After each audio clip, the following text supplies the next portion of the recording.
and thank you for your comment. And I hope we can have a good family for energy power and solar energy. And Mr. Amal Jit is my the big professor and my partner and my big brother, and I'm really glad to for him. And we're going to start. Everybody explain about himself for 1 minute or 2 minutes. For me, my name is Zaad Mubarak. Original have Iraqi and Brazilian. We work in the solar energy long time, and also we work by the oil, and also we work by the summer project for the industry, and also we are happy we have a very good team. I'm also work with my partner, Mr. Ibrahim from Oman, and please you can join yourself one by one, explain about himself. Nice to meet you.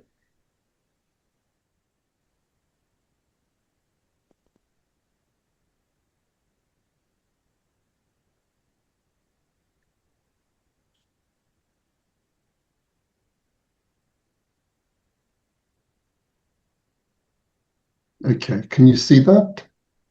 Yes. Okay, there we go. Okay, so um,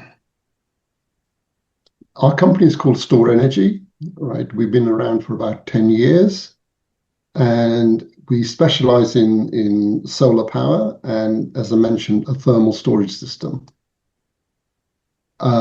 This company was set up by two people, myself and Marko Vuksanovic. I'm the CEO, and Marco is the Chief Technical Officer, and he's the main brains behind the technology, right? So, what is our mission? So, what we're looking at is to, as the world is now beginning to move towards transiting from fossil fuels into renewables, there are many issues which are arising, right? And so our view and our mission is to enable that transition to happen smoothly, right? And there are two big markets for energy. The first and the biggest market actually is for heat for industry. This market is actually probably double the size of power market, right? So if you look at industry, each industry requires some form of heat, whether it's the pharmaceutical industry, tires, chemicals, they all require heat. And at the moment, majority of that heat is given by fossil fuels, right? But as we're now moving forward, the need to reduce our dependence on fossil fuel is becoming greater, right? Yes, in the short term, we still need oil and gas, and we will still need them over the next 50 years. But the transition to renewable energy is becoming more and more prevalent, and especially in Europe, right, where there are a lot of incentives to move away from fossil fuels and into renewables. And the second element of our technology is power production, where there are two parts to the power production. Number one is actually producing power, which is 24/7, 365 days, and at a price which is cheaper than fossil fuels. And the second is as we get more and more renewable energy on the grid, there's an issue with grid balancing, right? And I will come on to that in more details. So those are our overlying objectives of what we're trying to achieve. So if we look at the existing energy production, right? So you have the renewable energy. For instance, the issue with solar power and with wind is its intermittency. So, 1 minute you've got 2,000 megawatts of wind power, and the next minute you don't have anything, right? And here in the UK, we have an issue that on roughly in Scotland, 2 days every week we have too much power.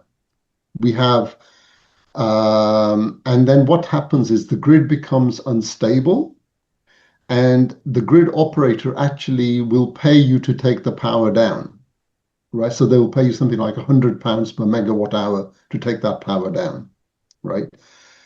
And and this is an issue with all renewables, right? And so one of the key aspects of renewable energy is you need some sort of storage, a buffer, which allows you to match demand and supply, right? And but at the moment, storages are very expensive. A battery storage, for instance, is roughly $120 per kilowatt hour, right? So you need to be able to store large amounts of energy at a cheap rate, right? And that's where we come in. And then finally, obviously, as part of all of this intermittency is the grid stability. Here in the UK, one of the other problems we have is when there is not enough solar power or wind power, they have to bring up what are called balancing systems, right? So these are gas turbines which they switch on, right? And they are very expensive, right? And so the need to have a stable grid is very much dependent on having a very cheap storage system, which is able to download large amounts of energy and give out the energy in terms of heat or power when you require it, right? If we move on to the fossil fuels, the issue with global warming is something which now everybody's understanding. Here in the UK, for instance, we've got today the temperature is going to be 32 degrees, right? And we've had 30 up to 37 degrees this last week, and this is happening all across Europe, right? We have forest fires in UK, we have forest fires in Spain, right? So this global warming is happening, and one of the ways to mitigate that obviously is to try to reduce as much of the fossil fuel as possible, right? Okay, so before I go into the details of our technology, let me just give you an overview of what we do, right? So here is your collector, solar collector, right? And I'll explain in details how that works. And from there, we take this energy, which we focus here, and that goes into our thermal storage, right?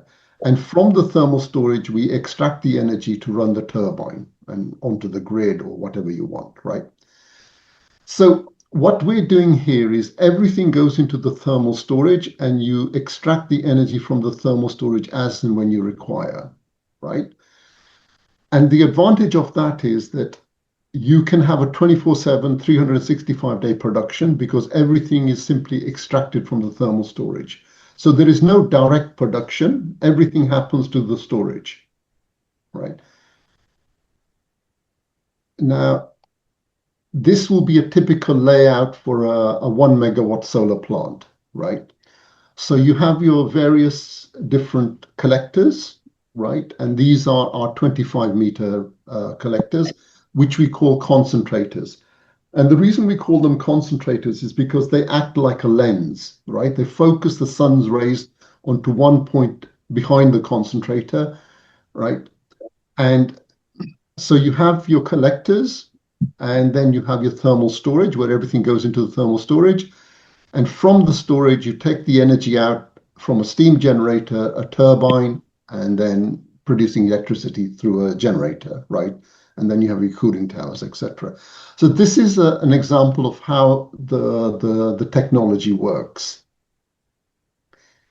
So if we go into more details, this is the concentrator, right? So this is a 10-meter concentrator, right? So we have several models. So this is a 10-meter, we have a 6-meter, we have a 15-meter and a 25-meter, right? So here are the sun's rays, right? And they are focused onto this point at the back of the concentrator. And there we can achieve temperatures of something like 2000 degrees if we want to, okay? From there, we use air from the outside, and we pass the air through this focal point, which then we heat the air up to 1100 degrees, and then the air is then pushed into the storage, right? The concentrator is made out of mirrors, right? And these mirrors are concentric rings. So Air passes through the concentrator, so we don't have any issue with wind speeds, right? With other types of collector technologies, when you have a very high wind speed, there's a possibility that the whole structure can fall over. We don't have any issues with high temperatures, right? So we can work in the Middle East, or we can work in other areas where the temperatures are not so high, but you have a very good solar radiation, right? For instance, with PV, one of the issues is that with very high temperatures, the PV becomes inefficient, right? So you have to have a certain temperature for the PV to produce the maximum efficiency. And this is a very simple structure, right? So it can be designed and produced anywhere, right? So the idea would be if you're looking to build a very large power plant, you can actually have manufacturing on site, right? So this is a 25-meter concentrator, right? So we have a collection surface area of 250 square meters, and it tracks the sun both ways, right? So both horizontally and vertically, right? So basically, we start taking the energy right from sunrise all the way to sunset, right? So it's a fully tracking system. It uses aluminium mirrors, right? And at the focal point here, we can achieve temperatures of over 2000 degrees, right? But we tend to operate at sort of between 600 to 900 degrees because we don't necessarily need to operate at 2000 degrees. When you're operating at very high temperatures, you need to have special materials. Stainless steel needs to be a special stainless steel, which increases the cost, right? So you have to weigh the cost and the power balance so that you're most economical, right? So those are our concentrators. I'm going through this, and then you can come back to me with more detailed questions, and we can go through more details of what exactly you may require further information on. So we have the thermal storage, right? And the thermal storage is a solid state storage, right? And we can go up to temperatures in the thermal storage of 1500 degrees, right? Normally we store at about 900 degrees. Our heat losses are less than 0.5% a day. On the very large storages, we can get heat losses of less than 1% a week, right? There are no moving parts in the storage. There is no pressures. There are no hazardous materials, right? Once the storage is built and sealed, it has a lifespan of 35 years plus. There's no maintenance apart from painting the outside of the storage, right? And it's made from ceramic bricks, right? And these ceramic bricks can be manufactured anywhere in the world, right? And that is our patent, our IP. So the advantages of our technology are that we can give constant power. There are no fluctuations because we extract everything from the storage.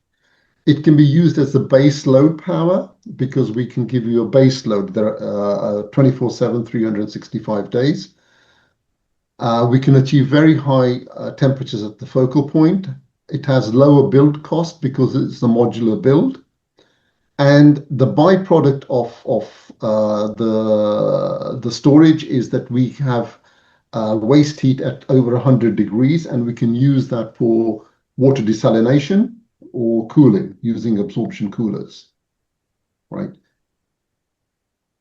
Just a quick overview of the storage, right? So our thermal storage costs roughly about £10 per kilowatt hour, right? Molten salt, which is another type of thermal storage, costs around $40 per kilowatt hour. A battery storage will cost you $120 per kilowatt hour, right? So you can see the differences, how cheap we are, right? And we can also use the same storage to produce heat for industry, right? Because we're storing heat, right? Our lifespan is 35 years. We have no hazardous materials. We use air as our transport medium, right? So we don't have to have any special piping, right? With molten salt, molten salt is very corrosive. So They need to have special stainless steel material. For instance, there's a big power plant in Morocco, which they've had to shut down because the molten salt started leaking, right? With batteries, they have a life of about 7 years, so you have to replace them. You have to have air conditioning warehouses to house the batteries. So the cost of battery storage is very high. One of the things which I wanted to, okay, so before I go on to that, so what are the applications? So one of the applications is grid balancing, where the grid has too much energy and it needs to give that energy out to stabilize. So we can take that energy into the storage.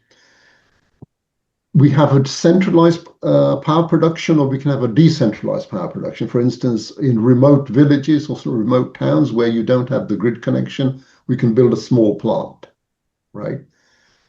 For industry, we can provide heat or steam. We can provide absorption cooling, water desalination, and enhanced oil recovery, right? And hydrogen production, right? So those are all the other vertical markets into which we can provide our technology. I just wanted to finally finish off with just giving some further details on our thermal storage. We've now modified the storage, right, where we can actually take the storage and use that to store heat from other sources, not just from our concentrators, but we can use the storage to store heat from PV and wind turbines by using electric heaters, right? So the storage now becomes a hybrid storage where we can have different sources of power production, and we can put that all into the storage, which gives us then a base load power or a base load heat, right? So the idea here is that you can use different technologies for different conditions, right? So you don't have to have conditions of having sun 8 hours a day. You can have sun maybe 5 hours a day and a lot of wind, and we can combine a power plant by using PV, our solar concentrators, and wind, and put that all into the storage and then extract from the storage through using a conventional turbine, right? So that is an overview of what we do, right? So let me now see if I can stop this.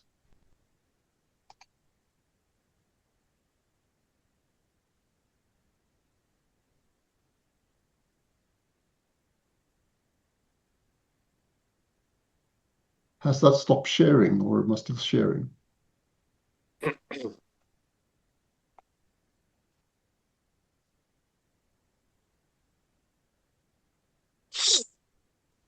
Okay. Has that stopped sharing?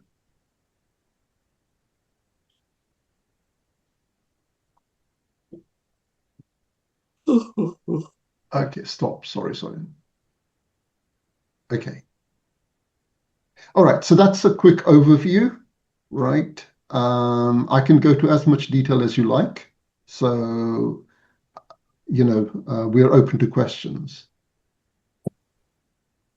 So please, anyone have a question, you can ask. Only the technical, the funding and the stuff we talk about different time. Okay, please. Anyone have a question, please? Yeah, Oh, Pat, do you want to ask? Absolutely. I was waiting for you respectfully, Chris, to start, but I'm going to start with Go ahead. a technical question about the temperatures at the storage.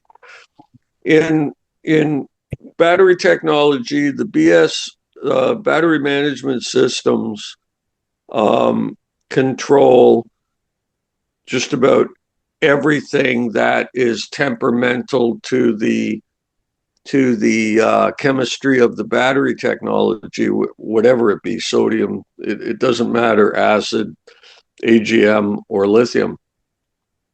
How do